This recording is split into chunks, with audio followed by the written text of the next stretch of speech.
Hej, det er mig, Christoffer. Ja, dialekten på ærøsk dialekt. Køs, det er at lave mad. Som sagt, skal du ud og køs nu? Skal du ud og køs nu?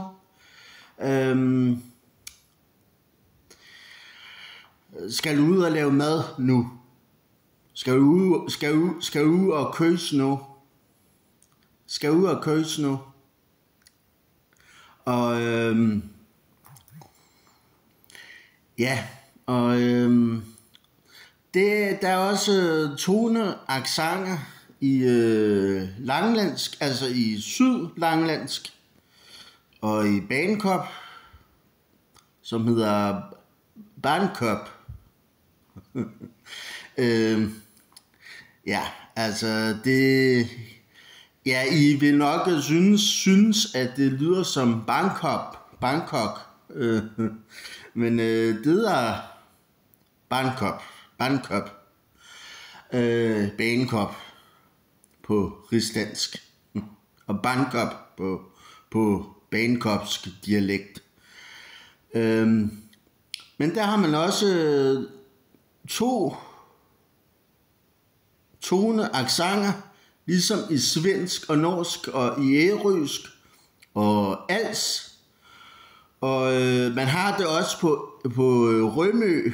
Der har man også toneaccenter. Altså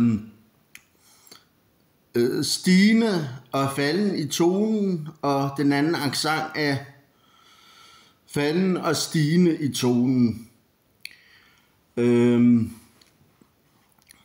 Og det er et meget sjovt system. Så det...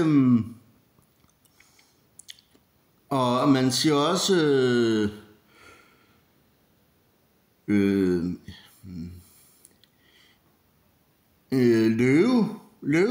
En løve på Bagenkopsk dialekt, som er en hue.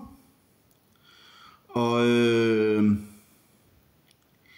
et fugl,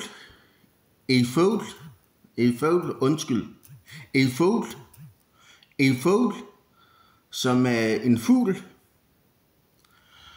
Og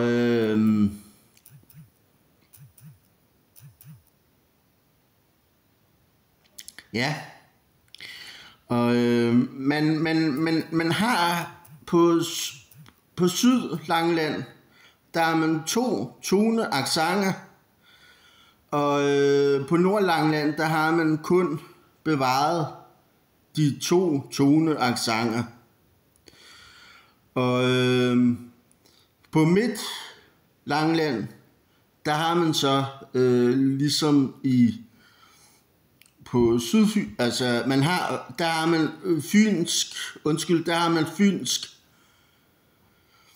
accent på Midtlangeland.